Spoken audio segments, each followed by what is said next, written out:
Regionali Live 2024 ancora insieme per una nuova puntata che vedrà come protagonista la candidata a presidente Lucia Chessa. Ben trovata. Ciao a tutti, ciao agli ascoltatori e ciao a te, Grazie Roberto. per aver accettato il nostro invito. Voglio partire subito. Questa Sardegna resiste. Che resiste a che cosa e perché la scelta di ritrovarsi in una sfida di questo tipo? Sì, la parola giusta è stai usando le parole giuste, sfida e resistenza.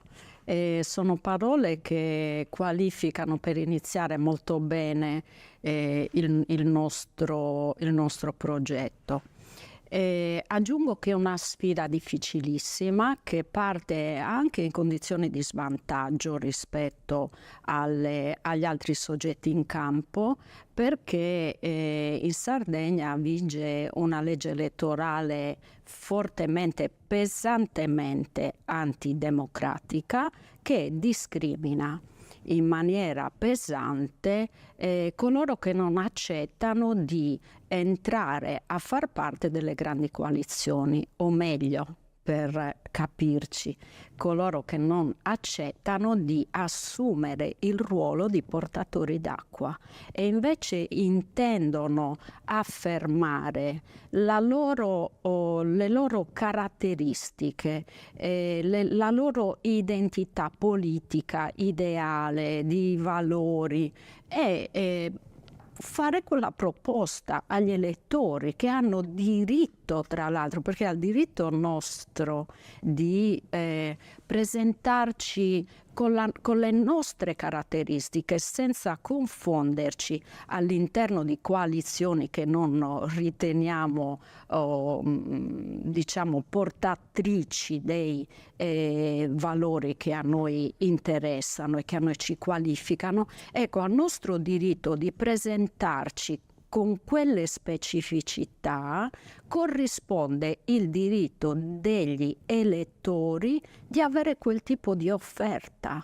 Quindi noi siamo in campo anzitutto per contestare questa legge elettorale, per costringere la politica a tornare su quella che io definisco una carognata, consapevolmente, alla legge elettorale, sì, che nel 2013 è stata votata bipartisan da centrodestra e centrosinistra, una legge attraverso la quale le coalizioni oggi rappresentate in Consiglio regionale si sono blindate e escludendo attraverso una serie di artifici vergognosi, quindi 2 quote di sbarramento, un premio di maggioranza abnorme e cose del genere, si sono blindati all'interno del Consiglio regionale, impedendo che una proposta nuova, diversa, alternativa, di cui invece la Sardegna ha estremo bisogno, possa emergere. Questa legge elettorale è stata, come ricordavi, approvata nel 2013 e ben 2 maggioranze, una di centrosinistra e una di centrodestra, hanno avuto l'opportunità di modificarla se avessero avuto la volontà politica, restituendo ai sardi la possibilità di scegliere chi li governa. Hanno fatto una scelta che trovo inqualificabile, sia chi l'ha votata sia chi non l'ha cambiata, che denota quello che io chiamo un livello, insomma una specie di analfabetismo democratico. Io dico in modo chiaro che chi ha votato quella legge e chi non l'ha cambiata merita di non rimettere più piede in Consiglio regionale per il modo in cui è stato offensivo verso il diritto dei sardi di trovare rappresentanza in Consiglio regionale. Vuole un dato giusto per non... Allora, Giunta Pigliaru governava col 17% dei sardi aventi diritto. Come si ottiene questo risultato? Intanto il 50% non va a votare. Perché non ci va? In parte non ci va perché non è interessato, perché è disaffezionato, in parte non ci va perché sa che non troverà rappresentanza. Ok? Quindi una metà di sardi viene escluso purtroppo dal diritto alla rappresentanza attraverso questa modalità, l'astensione, purtroppo. Un'altra parte grande viene esclusa di quelli che si alzano per andare a votare, di quelli che ancora vogliono contare, che ancora vogliono dire da loro. Un'ampia di quella parte viene esclusa attraverso le quote di sbarramento e il premio di maggioranza. Io chiedo veramente alla politica e ai cittadini sardi se possono tollerare di vivere in una condizione che ha fatto carta straccia dei principi democratici basilari. Tra poco avremo la possibilità di ritornare sul tema che riguarda l'astensionismo, perché le voglio chiedere altre riflessioni. Però voglio mettere subito al centro i 4 candidati presidenti. Da una parte lei, dall'altra Renato Soru, poi abbiamo Paolo Truzzo, il sindaco di Cagliari, e il campo largo con Alessandra Todde. Molti dicono che Renato Soru potrebbe essere il miglior alleato della destra, ma in una situazione e in uno scenario di questo tipo, lei come inquadra poi il lavoro che state portando avanti? Allora, intanto io non accetto il discorso del voto utile per battere la destra, di quello che è alleato della destra, sono discorsi che io ho una mentalità proporzionale. Per me è importante che esistano pensieri diversi ed è importante che tutti vengano rappresentati. Okay? Non è quello il punto, secondo me. Secondo me abbiamo in campo uno schieramento coeso, che è quello della destra, e uno schieramento che ha governato negli ultimi 5 anni devastando la Sardegna, letteralmente devastando, creando un deserto sanitario, incentivando con il loro fare e con il loro non fare la desertificazione delle zone interne, rendendo impossibile entrare e uscire da quest'isola, non spendendo le risorse a disposizione, facendo una riforma sanitaria alla seconda, senza capo né coda, dove l'unica cosa che sembrava essere importante era probabilmente lo spoil system e la nuova collocazione dei nuovi. Quindi abbiamo da una parte quello schieramento che è stato devastante, che era stato eletto, voglio ricordare, all'ombra di Salvini. E non vorrei che quest'anno venisse, diciamo, avesse consensi all'ombra della Meloni, perché poi queste dinamiche si ripetono. Quindi da una parte c'è il centrodestra. Poi secondo me c'è un centro-sinistra che si è diviso in 2, semplicemente. E ritengo che Renato Soru e Alessandra Todde siano le 2 facce della stessa medaglia. Poi che Renato Soru con una potente operazione mediatica sia riuscito in 3 mesi ad affermare una diversità assoluta rispetto all'area da cui proviene e nella quale era da 20 anni, questa roba qui a me non convince. Quindi io dico che sotto il sole della Sardegna l'unica roba nuova siamo noi, perché c'è il solito centrodestra e il solito centrosinistra che si è diviso in 2 e che in alternanza negli ultimi 20 anni, mettiamo, no? Consideriamo solo i 20 anni, ha creato alla Sardegna il disagio che tutti i sardi conoscono. E poi ciò che noi non potevamo accettare è che gli esponenti di queste coalizioni che hanno creato il danno e poi andassero, si presentassero ai sardi a raccontare quel danno e a proporre le loro ricette tardive, perché tutti noto sembrano nati un minuto fa. Nessuno assume la responsabilità della devastazione di questa terra. E invece anche quello è un principio democratico, si chiama principio di responsabilità. Quindi noi volevamo intanto richiamare chi ha fatto le scelte alle loro responsabilità e poi abbiamo una visione nostra, nuova, diversa da proporre. Quindi ci sono due aspetti. Noi non è che siamo qui, certo che siamo qui anche per evitare che se la ballino e se la cantino da soli, certo, ma siamo qui anche per dire che può esistere una Sardegna diversa e che la può fare diversa solo qualcuno che non è pesantemente colluso col danno che si è fatto finora, e questi siamo noi. Sardegna resiste. Voglio entrare nel vivo di questa Sardegna diversa, voglio parlare di sanità. Lei prima ha fatto un riferimento agli ultimi 20 anni di governo, è stata sindaca di Austis, io voglio prendere in riferimento invece gli ultimi 10. Con la giunta Pigliaru i problemi alla sanità si sono verificati, si sono manifestati. L'assessore era allora Pigliaru, all'onore della cronaca la sanità era sempre presente, così come è sempre presente in questi ultimi anni.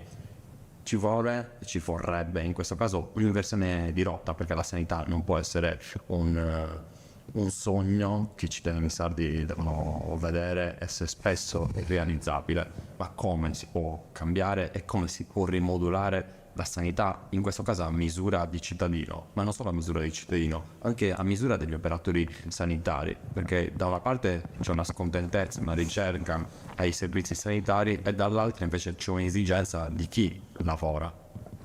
Allora, il danno di cui parlavo è di diversa natura e ha pure origini diverse, no? C'è un danno che proviene da scelte nazionali anche più lontane rispetto ai 10 anni che lei richiama, però io ho bisogno di richiamarlo perché molte delle difficoltà che non si riesce oggi a superare derivano da quelle scelte nazionali. Mi riferisco agli anni 90, quando si è iniziato a concepire la sanità non come un servizio e un diritto, ma a parlarne in termini di azienda, quindi un luogo dove i conti debbono quadrare, e quindi chiusura delle facoltà di medicina, chiusura, quindi difficoltà nell'accesso alle scuole di specializzazione, tagli inauditi alle risorse che si investivano in sanità. Quindi c'è quel primo aspetto.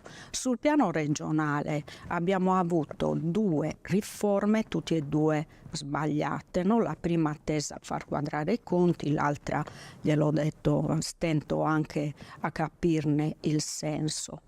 Oggi come siamo? Intanto manca la materia prima, perché mancano i medici, e non credo proprio che qualcuno stia pensando seriamente che il problema si risolve portando i medici da Cuba e dall'Albania, spero, che non ci credano neanche loro, diciamo. Io penso che sia necessario riformare completamente il percorso di formazione dei medici e del personale sanitario, senza avere paura, senza avere fretta di raccogliere come fa certa politica, no? Che vuole il risultato il giorno dopo. Qui non si può fare, purtroppo, perché ci vogliono 10 anni per avere un medico, e se qualcuno avesse il buon senso di iniziare almeno a cambiare, se qualcuno lo avesse, forse i primi risultati li avremo tra 10 anni. Se qualcuno avesse quella onestà di non guardare a domani. Quindi c'è da riformare quel percorso, c'è da utilizzare oggi al meglio le poche risorse che sono rimaste, perché hanno distrutto il sistema universitario sardo che laureava ottimi medici 30 anni fa, 20 anni fa, hanno asfaltato, ce n'è voluto ci è voluto impegno per avere questo risultato deleterio, e noi vogliamo che qualcuno ne risponda di questo a destra e a sinistra. Quindi c'è da utilizzare al meglio le poche risorse che abbiamo, per esempio gli specializzandi, che devono essere immediatamente, secondo noi, inseriti all'interno del sistema. Devono lavorare in condizioni migliori. Non so se la gente sa che un giovane medico che si sta specializzando per fare il medico di base per 4 anni prende 800 euro al mese, e io chiederei a qualcun altro che ci vada a vivere dopo una laurea con 800 euro al mese, da cui si deve anche pagare le tasse universitarie. Quindi io a questi chiederei: ne vogliamo o non ne vogliamo medici di base? No? E poi quei pochi che riusciamo a specializzare vorrei che restassero qui, e invece molti si specializzano e partono dove trovano condizioni di lavoro migliori. Io voglio raccontare un episodio che è scandaloso. Io conosco un giovane medico sardo che voleva 2 anni fa specializzarsi in fisiatria e sarebbe dovuto andare a Roma, in Sardegna.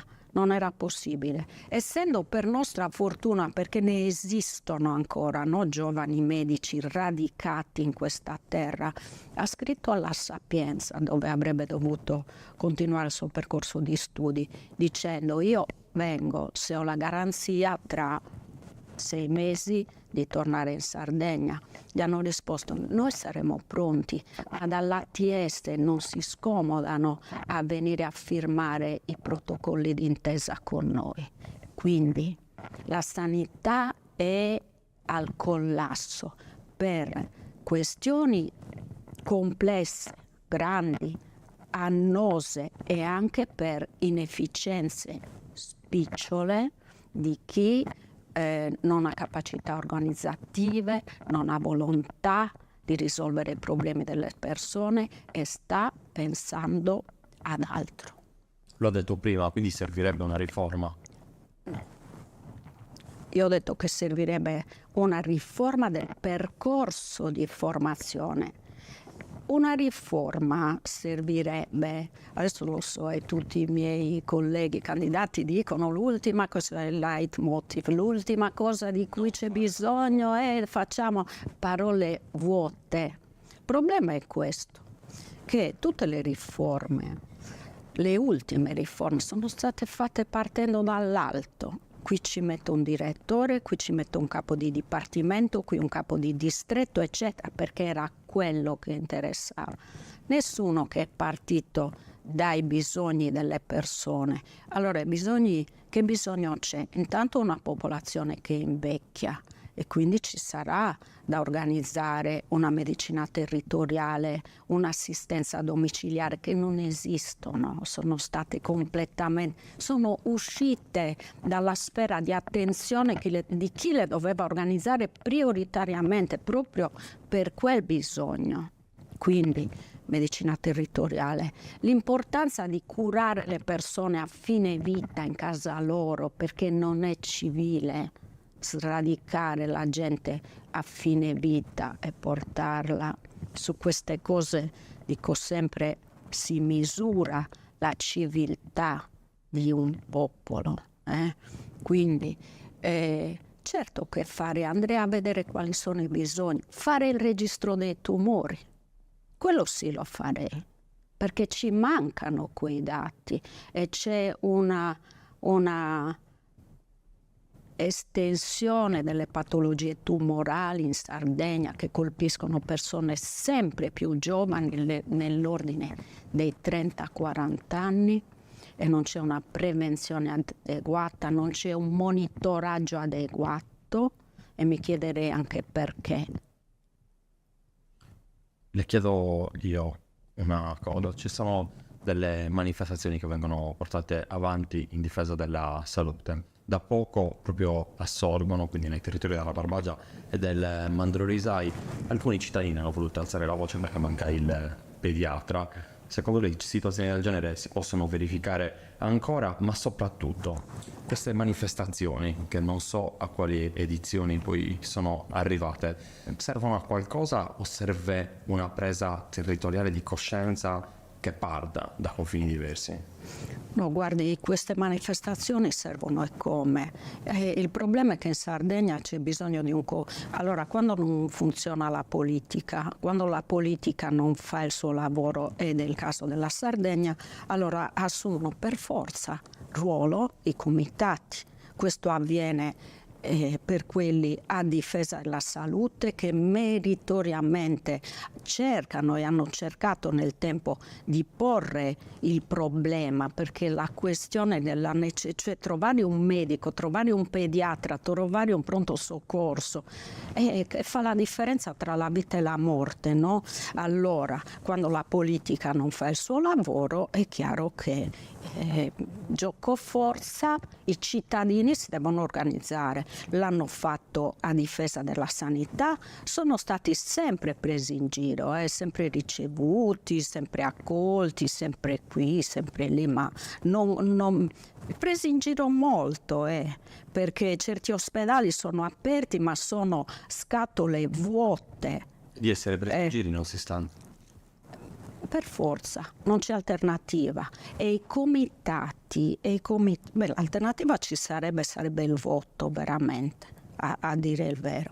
Così come i comitati di cittadini hanno dovuto dare la sveglia sulla questione della speculazione eolica, ma i comitati, meno male, ci sono, pongono il problema, danno la sveglia ad una politica che dorme sonni tranquilli, mentre la gente sta male e non ha accesso a diritti fondamentali. I miei non sono luoghi comuni, Io ho presente veramente come sta la gente. Non so se qualche altro ha veramente presente le condizioni di certe fasce sociali e di certa parte di Sardegna. Non lo so, non ci giurerei. Anzi, veramente ho sentito delle fesserie clamorose proprio sulle zone interne e mi sono resa conto che molti che stanno in consiglio regionale non sanno dove sono piantati, non conoscono le zone interne. Del resto, le dicevo, questa mancanza di rappresentanza, perché parlo di legge elettorale? Non è che c'è da una parte il problema della legge elettorale e dall'altra ci sono i problemi. Se noi produciamo un consiglio regionale in quel modo, quel consiglio regionale non la conosce la Sardegna, non la conosce, rappresenta una piccola minoranza di sardi, figuriamoci se la può governare. A proposito di continuità territoriale interna e anche esterna, come vede oggi la Sardegna? Intanto iniziamo da quella esterna e iniziamo da quella che io considero una grande stupidaggine, che è il principio di insularità in Costituzione, con il quale hanno a lungo menato il Camperlaia, si sono appuntati la medaglietta della continuità territoriale in Costituzione, come se non ci fossero in Costituzione, anche nel nostro statuto, abbastanza dichiarazioni di principio sul nostro diritto ad avere pari opportunità con tutti. Il problema è che fare dichiarazioni di principio non costa niente. È facile. Il problema è risolvere i problemi e quindi non riuscire, perché infatti ironia della sorte, dopo la decantata introduzione del principio di insularità in Costituzione, sul quale insistono ancora, non è mai stato così difficile entrare e uscire dalla Sardegna, ma una contraddizione tra queste due cose salterà agli occhi a qualcuno o solo a me? C'è il principio di uguaglianza in Costituzione. Bastava quello e ce ne sono anche altri.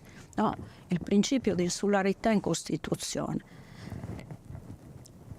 Allora, io gradisco che lei non mi faccia anche la domanda che fanno tutti, quale modello?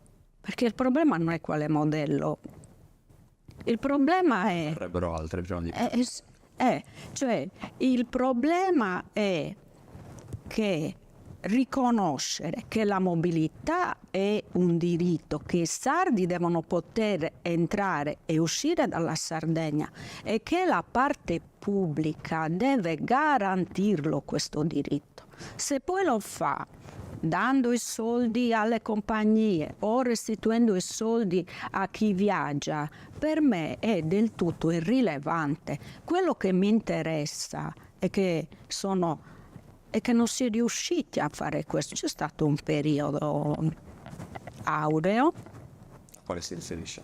C'è stato un periodo in cui in effetti è diventato più alla portata dei sardi uscire dalla Sardegna, ma sono alcuni anni che questo è diventato impossibile, anche per quelli che devono andare a curarsi fuori, anche per quelli che lavorano fuori e avrebbero il diritto di tornare a casa loro. C'è un problema di continuità nelle merci, nello spostamento delle merci, che le organizzazioni di categoria che hanno a che fare richiamano continuamente e chiedono giustamente garanzia che ci siano spazi anche d'estate, perché la Sardegna ha una sua abilità anche nel periodo estivo che bisognerebbe tutelare, no?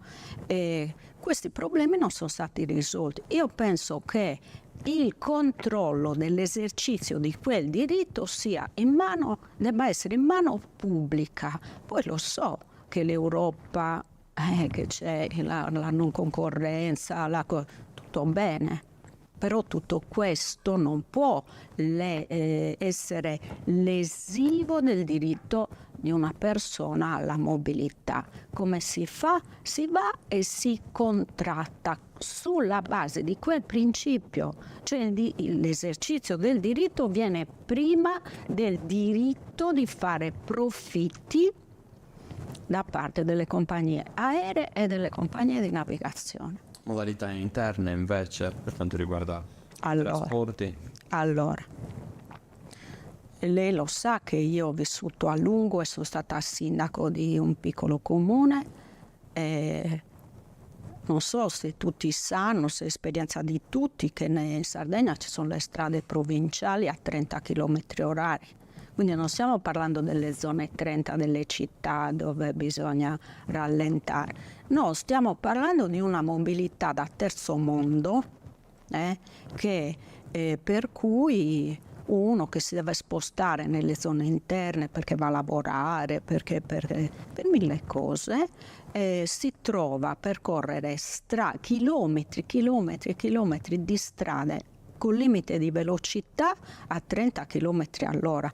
Quel limite di velocità che ovviamente nessuno rispetta non serve quindi per tutelare la sicurezza degli automobilisti, serve per parare le spalle di qualche servizio, diciamo, di qualche responsabile, di qualche commissario provinciale che ha il dovere della sicurezza su quelle strade.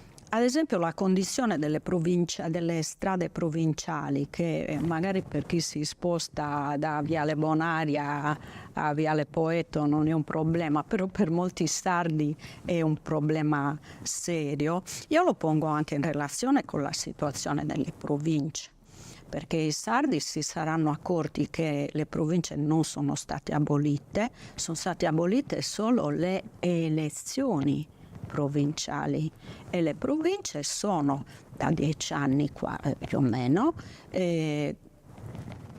rette da commissari che sono stati spartiti tipo una torta, no? Un pezzo a me, un pezzo a te, e che da decenni amministrano milioni di euro pubblici senza alcun mandato popolare. Si può questo?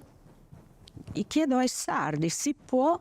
Vogliono chiedere conto i sardi di questo alle due maggioranze, ecco, per restare negli ultimi 10 anni, quella di centro-sinistra, che oggi è rappresentata da Soro e da Todde, e quella di centrodestra, che oggi è rappresentata da Truzzu, si chiede conto a quelle coalizioni dello Stato in cui versa la Sardegna? E faccio un'altra domanda. Lei nella vita ha scelto di intraprendere una carriera di responsabilità perché è un insegnante, quindi trasferisce un sapere ai giovani e ai ragazzi che poi andranno a raccontare, soprattutto a formare e disegnare la Sardegna del futuro. Oggi, per questi ragazzi, per questi giovani che devono essere connessi col mondo, che devono trovare in Sardegna delle opportunità, qual è il futuro che si prospetta? A me mi capita di parlare con i miei studenti e di cercare di capire anche appunto cosa vedono nel loro futuro, che cosa ci rimproverano. Ci rimproverano molte cose e hanno in parte ragione, nel senso che noi stiamo lasciando alle nuove generazioni macerie. Io dico sempre macerie ambientali, macerie sul piano democratico, macerie sul piano sociale. E loro guardano a noi con certi occhi perché noi siamo quelli che abbiamo per tanto tempo avuto accesso, per esempio, ad un'assistenza sanitaria importante e loro non ce l'hanno e non ce l'avranno. Noi, la mia generazione, abbiamo più o meno avuto il posto fisso e invece loro saranno precari, noi avremo più o meno la pensione e loro forse non ce l'avranno. E non è che abbiano tutti i torti a rimproverare la nostra generazione per questa cosa qui. Io però dico sempre loro che anche noi però alcune cose ce le siamo combattute, perché comunque quando noi eravamo ragazzi come loro, l'Italia ha scritto lo statuto dei lavoratori, ha chiuso i manicomi, ha riconosciuto i diritti civili, aborto, divorzio, ha riscritto il diritto di famiglia. Ha fatto cose importanti l'Italia in quel periodo, non a caso. Adesso tocca a loro. In primo luogo tocca a loro difendere queste democrazie sempre più deboli, sempre più degenerate e gli tocca essere attenti, informarsi, guardare chi fa politiche oneste che guardano ma realmente non a parole ai diritti, perché a loro sono stati sottratti i diritti. Se ce lo vogliamo dire, i giovani non hanno forse neanche la speranza di vita che so. E quindi guardare chi cerca di tutelare i diritti delle persone, chi ha a cuore condizioni di lavoro dignitose, come è scritto nella nostra Costituzione. Cioè i giovani hanno 1000 ragioni, ma non si possono, per loro, nel loro interesse, non possono limitarsi all'atto di accusa, anche se hanno ragione.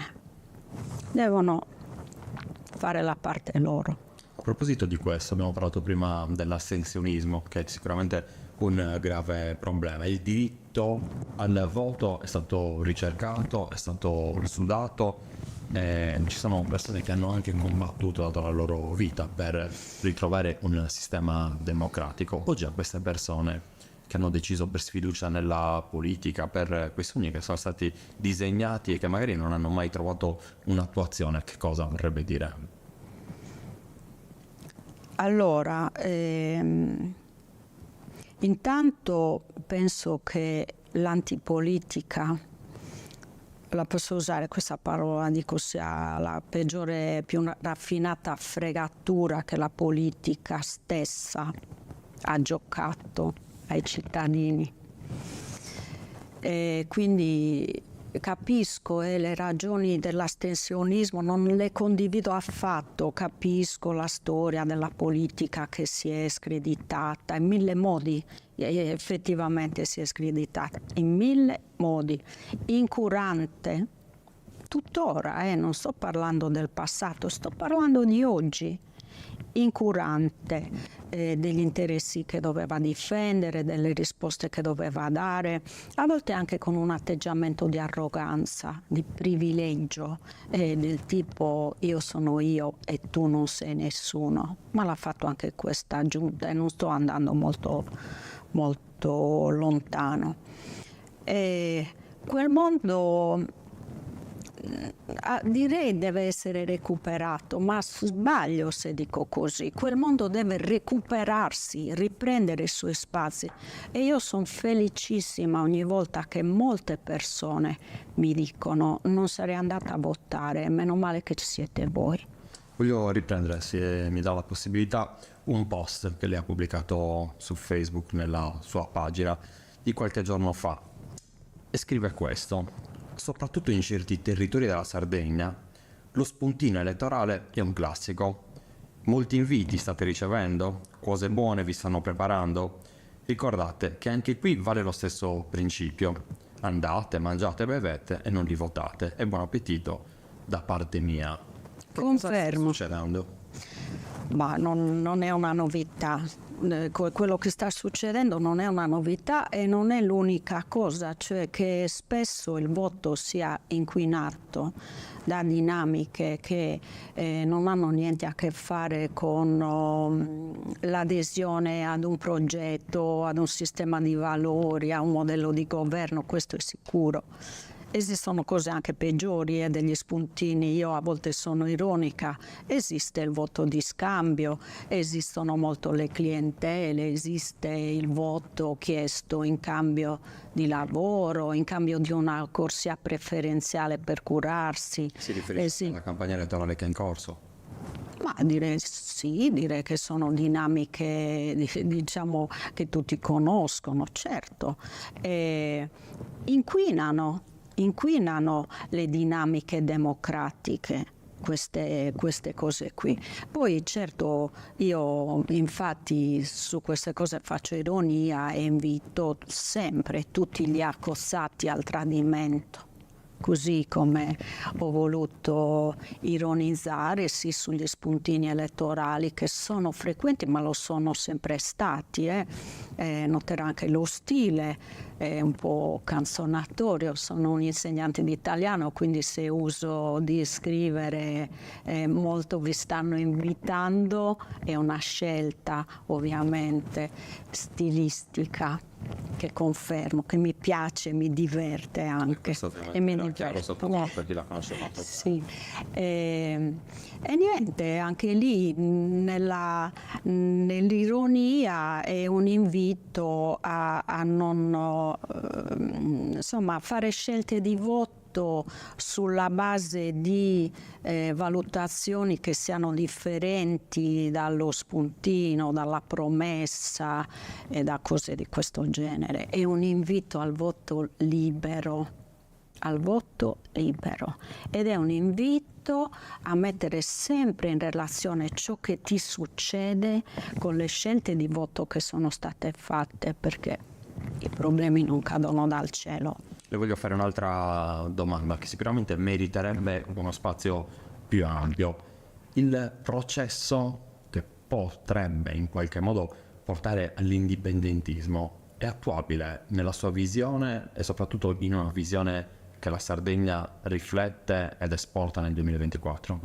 Allora, l'indipendentismo, le rispondo così: per me oggi non è all'ordine del giorno della storia l'indipendentismo. È noto del resto che sono in crisi dappertutto a livello europeo, ecco, limitiamoci all'Europa, sono in crisi gli stati nazionali, no? Tutti sappiamo che anche l'Italia come Stato nazionale, quanti percepiamo l'invadenza, chiamiamola così, delle decisioni che avvengono in Europa, molto lontane da noi, lo percepisce l'economia, ecco. Ma tutti sappiamo che è da molto tempo che le finanziarie, per esempio nazionali, quelle che decidono dove si mettono le risorse, dove si spendono, vengono prima approvate in Europa e a volte passano al Parlamento italiano così, come passaggi così formali. È successo purtroppo, no? È successo.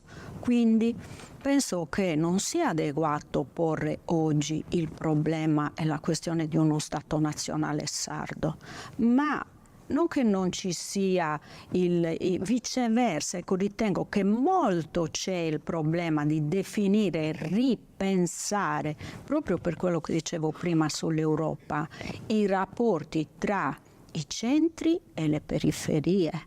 Noi siamo una periferia, ovviamente, da un punto di vista istituzionale. Non è giusto questo. C'è bisogno, cioè la questione indipendenza non può essere posta oggi come è stata posta negli ultimi 30 anni. Occorre fare questo sforzo nuovo di elaborazione per immaginare rapporti tra Europa, Roma, Cagliari, quindi tra i centri e le periferie, rapporti non subalterni. Però questo è ovviamente un obiettivo a lungo termine perché richiede uno sforzo di elaborazione che nessuno sta facendo. A brevissimo termine, invece, c'è da prendere in considerazione le nuove norme sull'autonomia differenziata e vedere come si colloca una regione a statuto speciale in una condizione in cui oggi in Italia le regioni a statuto ordinario hanno spazi di autonomia più ampi dei nostri, quindi è veramente sotto attacco la specialità. C'è da ripensare quindi come gli spazi di autonomia della Sardegna contenuti nello statuto speciale vanno ripensati, riorganizzati in relazione a questa nuova condizione normativa. E poi invece per subito c'è da praticare autonomia di fatto, cioè c'è da contrattare come fanno altre regioni con Roma. L'hanno fatto in questi anni, anche quando non la fa regioni, parlo di regioni a statuto ordinario, l'hanno fatto anche quando la regione a statuto speciale non lo faceva. Mi riferisco per esempio alla riforma sanitaria Pigliaru, che ha applicato pari pari in Sardegna tutti i parametri che erano stati decisi dal governo di Matteo Renzi su scala nazionale, e invece altre regioni anche a statuto ordinario, mi riferisco per esempio alla Puglia, hanno discusso e hanno applicato giustamente parametri adeguati alle condizioni di ogni regione. La parola chiave è questa, è sussidiarietà, che l'Europa afferma ma non pratica. Sussidiarietà vuol dire che le decisioni le assumo nel posto più vicino al luogo dove impatta quella decisione. Questo è il punto. Quindi vorrei andare oltre con l'affermazione di indipendenza e dire che c'è un problema, certo che c'è anche un problema di riconoscimento della nostra identità. Non ne abbiamo ancora parlato, della nostra cultura, della nostra lingua, la nostra musica, ma cosa glielo dico a fare io a lei? La nostra musica, il nostro ballo, quello che dà corpo all'identità di un popolo che siamo noi e che va conservata, ma non perché noi siamo più belli degli altri, perché ogni identità va conservata e ogni omologazione è un impoverimento irrimediabile. Quindi certo che la Regione Sardegna ha questo problema in più, ce l'ha con la scuola, che è stata a suo tempo strumento di espianto di lingua e cultura, ed è ora che lo sia seriamente strumento di reimpianto di lingua e di cultura, come fanno altri paesi europei. Io sono stata qualche mese fa, ho frequentato un liceo di Marsiglia per vedere come lavorano gli altri paesi europei, l'ho frequentato per 15 giorni e non lo sapevo, mi sono stupita nel vedere che insegnavano l'occitano e quindi ho chiesto: che lingua insegnate? E mi hanno risposto: in Francia si insegnano tutte le lingue che corrono il rischio di estinzione. Dico: ma come mai ci arrivano loro e noi, la Regione Sardegna, con lo statuto che dà spazi di autonomia sulla scuola dal 48, e nessuno ha neanche mai provato a capire cosa volesse dire quell'articolo lì che dice la Regione Sardegna ha competenze in materia di istruzione.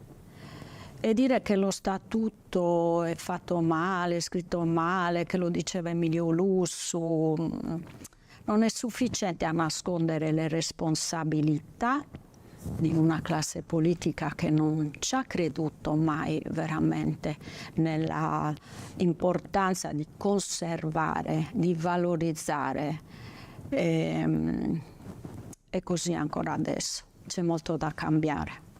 Il nostro tempo purtroppo è arrivato alla fine, ha disegnato una Sardegna che sta affrontando numerosi problemi, questo è fuori di dubbio. E chiedo di guardare ancora una volta in camera, rivolgersi ai sardi. Per il bene della Sardegna, il 26 di febbraio che cosa dovrebbe succedere, e soprattutto per la nostra isola, per quest'isola che si trova al centro del Mediterraneo? Come detto prima, ha ereditato un qualcosa che ci darebbe la possibilità di essere unici, invece in qualche modo ci accontentiamo troppo spesso di essere tra i tanti. Alla Sardegna che cosa augura?